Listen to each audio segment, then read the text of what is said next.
Alright, we're back with more of the same, just Reddit. It's been a while, just been more busy, midterms and stuff going on. So, the Wi-Fi is really bad here. But yeah, anyways, I made a pumpkin the other day. Look at this.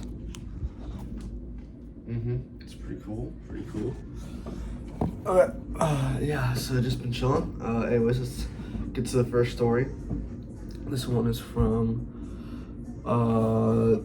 the African cheetah. These names are weird. Hardest week of my life. I left my girlfriend of 4 years. Hi guys, so I'm 22 male and made a post 2 days ago saying that I took the decision to leave my girlfriend of 4 years because she admitted to having sex with a guy.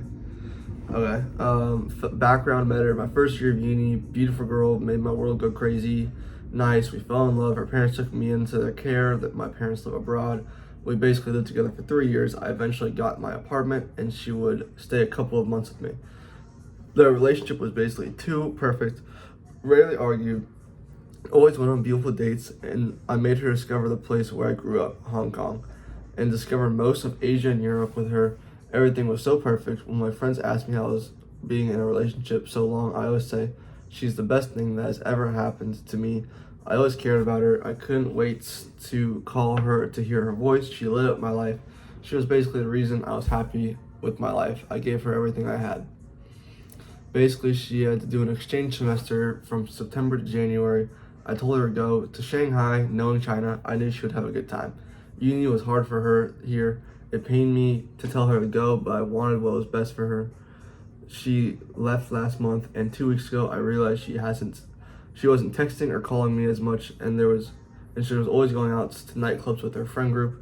I don't mind, as I wasn't worried. I knew she was happy doing so. The next day she called me, crying, saying she hugged a guy that was into her, went drunk, and felt horrible about it. She couldn't not see him, as he was in her class and friend group.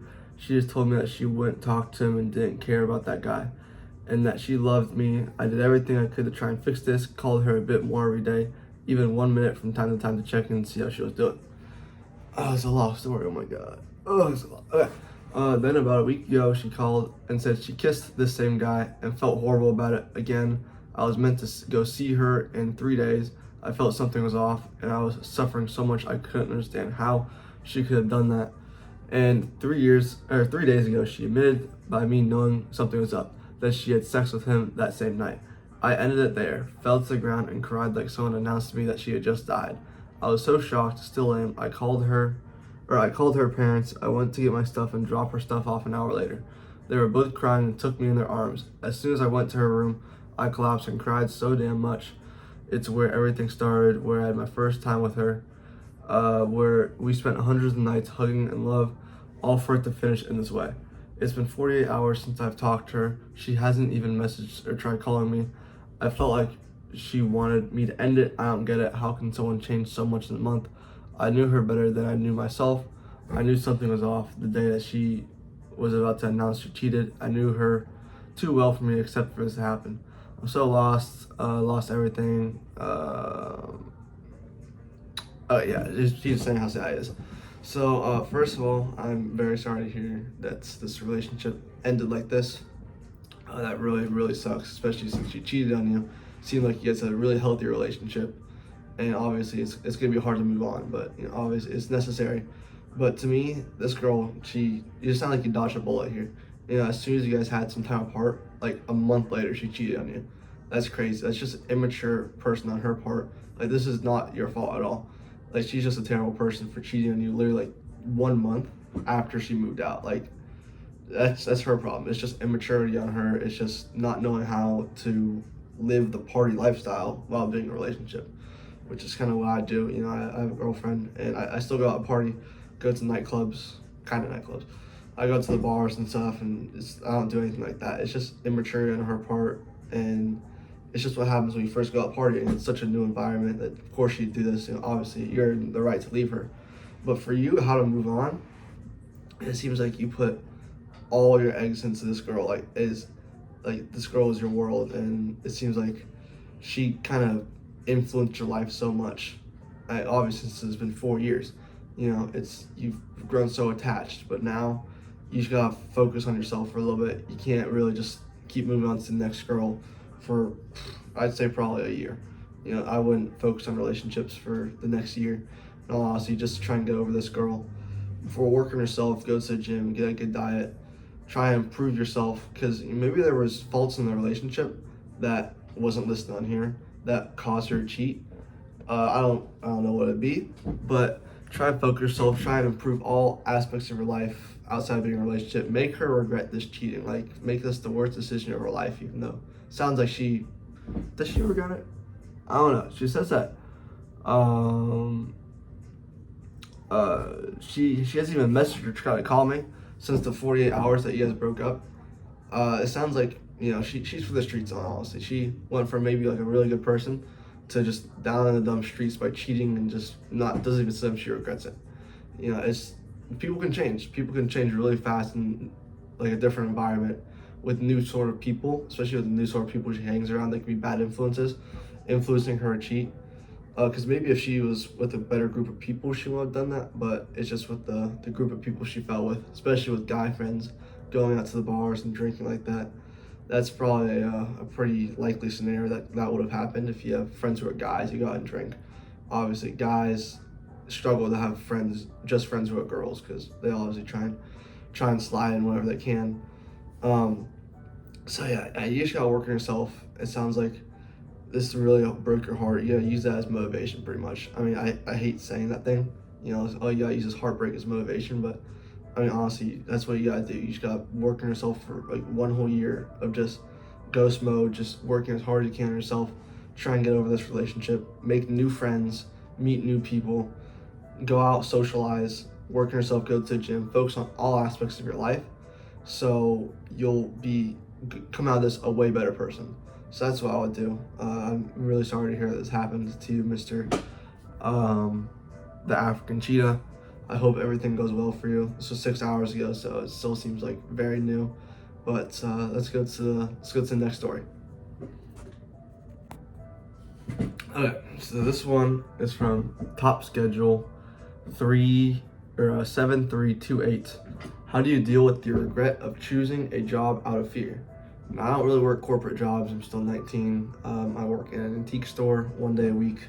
I'm gonna try and find a better job when I take less classes because I'm really busy. But I'm struggling with regret about my current job, even though it's the one that I chose, because I was so scared I wouldn't get anything else. At the time, stability felt like the safest choice, so I took it. Now that I'm in it, I've realized I can do so much more. My abilities, interests, and drive feel bigger than what this job demands. It's not that the job isn't bad, it's stable, and the people are fine, but it feels like I underestimated myself when I made the decision. The problem is, changing jobs isn't easy. The process is complicated, the competition is intense, and the chance of ending up worse off makes it feel risky. So I'm stuck between being grateful for what I have and being trapped in something that doesn't match who I've become. How do you deal with this kind of regret, knowing that you choose safety over potential, and now realizing it might have been too small for you? Well, I think, I don't know if you can do this, but while you're working this job, just apply to a bunch of jobs. And most people do like online interviews, since most of these places, jobs that you're probably gonna choose are like all over the place. So it's probably gonna be a bunch of online interviews. So just literally go on LinkedIn, Indeed, wherever people find jobs these days, and just start applying to as many jobs as possible with this job. So as soon as you leave this current job, or as soon as you get a new job, you can quit your old job and still have a source of income while you're searching for this job. So that's pretty obvious probably. But yeah, you should definitely try and go for a better job. Life's too short to settle. You only live for maybe 80 years. You only work for 60 years, probably 50 to 60 years. I mean, you gotta do what you want to do. You can't. You're in this thing for so long. Like, you gotta try and find something. You gotta try and meet your max potential, because it's your life. Life's too short to settle on this stuff. You want more, you get more. It's just, you can't just settle for a safety job. I obviously know why you did it. Stability is very good. I don't know what your life outside of the job is, if you got a family or girlfriend or wife or husband or whatever. But definitely keep trying to find jobs. Life's too short to settle. I know the job economy isn't easy, but it sounds like you're really qualified because it sounds like you can do so much more with your abilities, interests, and drive. If you have a high drive, then yeah, you should definitely try and find a way to get out of this job and move on to the next job. But still keep this job while you look for jobs, because obviously you don't want to be unemployed while looking for jobs. You can put this on the resume. Just build up your resume really well, and yeah, I'm sure you can find a job with. Sounds like you're really qualified for whatever job you're talking about. Could be like a gas station job. I don't know. Could be like, you work at Circle K, but you want to move on to Chevron. But I don't know. But obviously, you should try and find something else because it's your life at the end of the day, and you only have one life. So might as well just make the most of it. Might as well. So that's what I would do. Okay. This last one, third one, is how should I approach him from Starless. You guys have weird names. What's my name on this thing? U/several challenge 24. Okay, that's also bad. Okay. There's this guy in my college, and I want to get to know him because I like his style, and I've seen him walk around with his guitar, so he looks like a cool person. I just don't know how to go about it. I found his Instagram, but he only has 9 followers, and he's following 9 people, so I can't follow him because the chances of him accepting the follow are slim. I only have one class with him, and it's math, and I don't sit next to him, so I can't even try to start a conversation. I was planning on going up to him and saying, "Hey, no hard feelings, but if not, wait, what? Hey, no hard feelings, if not, but I really like your style, and I was wondering if I can get your number and socials." Oh, that's fine. I just don't know if that's the right approach. I've looked at countless videos for advice, and all of them say you have to flirt before or make eye contact with him, but I truly can't do that because I never have the chance to. I wanted to add his Instagram and hope he adds me back, but if I do that, he doesn't end up adding me back. I can't go up to him and ask anymore because that's just awkward. I also think I found a Snapchat, and I was considering if I should add him on it, but first of all, I don't know if that's him, and secondly, what if he doesn't add me back? That just makes it extra awkward if I try and go up to him. Might I add what? Might as I add as well as he looks like the shy type of person. I never really see him with his friends, but I know that he has some because he talks to the guys at math. I don't know if this information helps with anything, but I just want to add. I just truly don't know what to do. Some people say going up to him and asking out of the blue is bad and that you shouldn't do it, but I have no other way of talking to him except for that. The slim chances of him accepting me back on the socials, which way do you think I should go? Okay, this guy needs grammar. This girl, I'm just gonna assume you're a girl. I'm just gonna assume you're a girl. Yeah. So you're overthinking this like crazy. If you're a girl asking a guy out on a date, I'm just gonna assume you're a girl, obviously, but you can be a guy. But if you're a girl and you ask a guy out, like that is a 99% acceptance, like success rate. That is insane.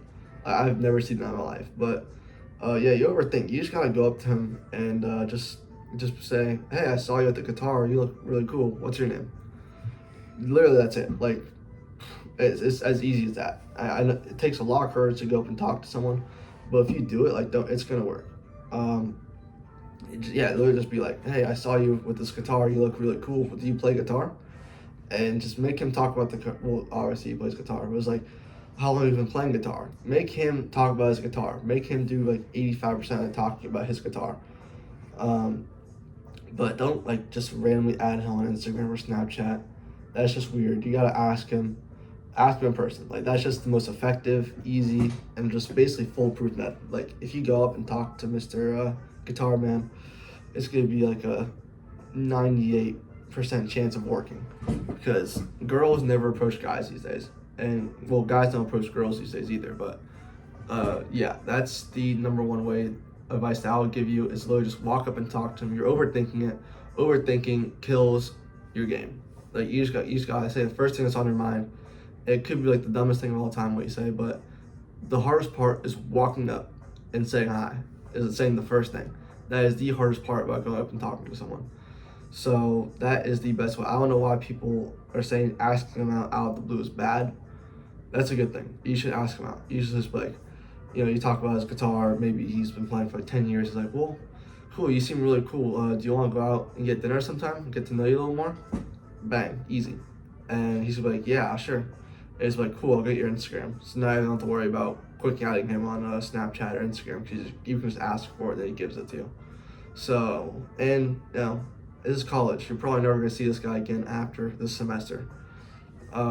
So it's just the easy advice. Stop overthinking. Overthinking just kills everything. You just gotta stop overthinking stuff. You just gotta do. Sometimes it doesn't work. It could not work, but at least learn something from it. And there's plenty of fish in the sea, but I'm learning something from this approach either way. If you get the rejection or he goes out with you. So that's my advice. Just stop overthinking. Stop overthinking. Like, yes, you should approach him. You should ask him out of the blue. It's just the best. It's just the best thing you can do. All right.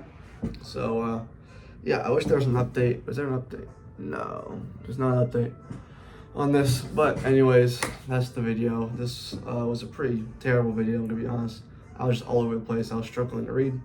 But this is just therapy practice. I'm practicing giving advice to people. So I am not a trained professional. I'm only a sophomore in college. So if you truly do have any really bad things, don't ask me. Go to a professional. I'm gonna be a professional in the next 5 years probably. But yeah, so yeah, that's the video. So yeah, I hope you enjoyed. If you did, I don't know what I'm gonna upload next. It's pretty fun to do, but just getting the constant 0 views is definitely demoralizing. But I know it's not for the views. I'm just doing this for practice for myself. But yeah, anyways, if go to bed if it's past 10 p.m. Brush your teeth. Yeah, it's a great day to have a great day. Remember that. Go carve a pumpkin. They're cool. It's fun. Do it with a friend or a significant other. It's a fun thing to do. Eat something healthy today. Yeah, that's all I got. So see ya.